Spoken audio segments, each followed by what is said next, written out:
welcome back. I bought myself a new toy of a camera lamp and you'll notice I'm not using it at all. I'm not quite sure why that is. Perhaps I should fiddle with the lighting here a little bit. There, is that better? No, I look like I'm being interrogated from this side.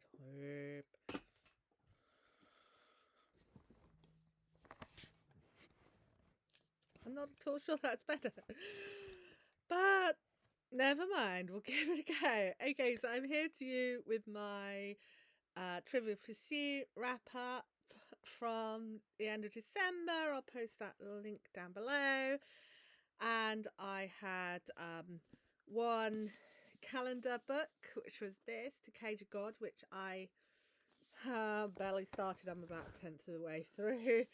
And it's a political fantasy about, oh my goodness, it's just making it worse and worse, aren't I? About some people who have gods in their rib cages, I think, or in their bodies somehow.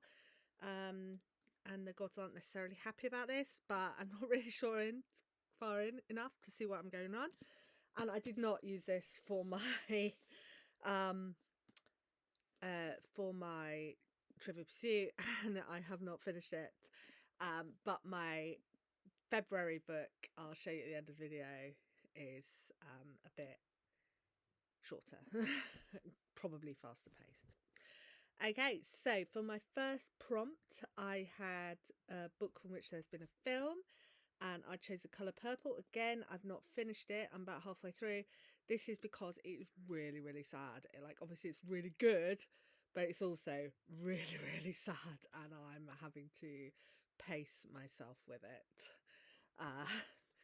So this is a very influential novel of racism in the Deep South.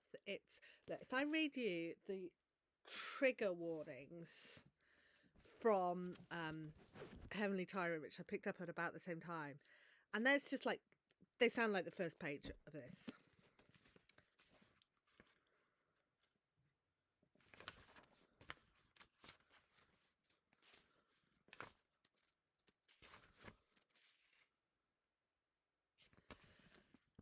Please beware that this book contains violence and abuse, body horror, mass murder, toxic relationship dynamics, discussions of reproduction, coercive, allusions to childhood sexual abuse, and references to miscarriage, domestic violence, sexual assault, and suicide.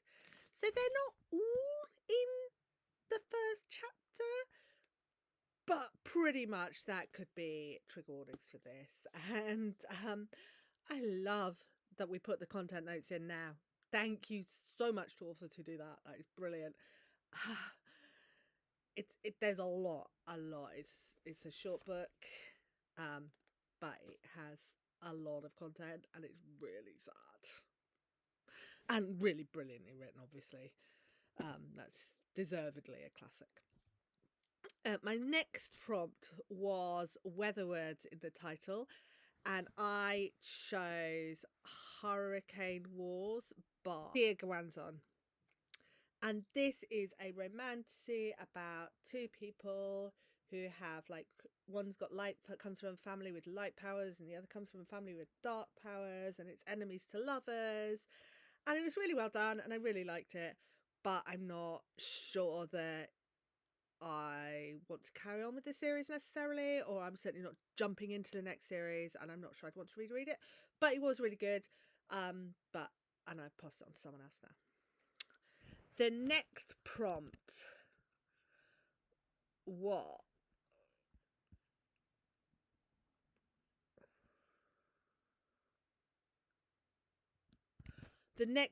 was Has a Holiday. And for that, I read the 12 Crimes of Christmas, 12 Times of Christmas, 12 Thefts of Christmas by Tim Major. And I got really hung up on some little details, and I just couldn't enjoy it because of the anachronisms. And I know this is petty and it's small and it's not great, but I'm sorry, I just didn't enjoy it because it had a couple of too many anachronisms. And what I did love was the way he developed the character of Mary Watson. So from where, like, to be true to herself, but to be more of her, and I really, really like that. So if you're less likely to be hung up on little niggly bits than I am, then yeah, go ahead. So I think that's 3. The next book I think was a mistake. Hang on a minute. The next book was Australia or New Zealand. It had to be published or set there, and I made a mistake and confused the Aurora Awards from Canada with the Aurealis Awards from Australia, and I read a Canadian book, so I'm really sorry to anyone who is from like anywhere in the world for getting that so badly messed up wrong. But I read Valkyrie, which is what happens when a fallen Valkyrie meets um, a princess from a Germanic tribe. I forget whether it's exactly defined which one she's from. And it was a very sweet historical romantasy, and I really enjoyed it. But it was not Australian. However, my lovely partner did buy for me this, which really is Australian. Time of the Cat by Tansy Rayner Roberts, and it's got time traveling cats and magic, and maybe there's a librarian. I feel like there's a librarian, but it's got yeah, time travel, lost media, talking cats. It's time to take history seriously. So yeah, I'm really looking forward to that. I just haven't quite got to it yet.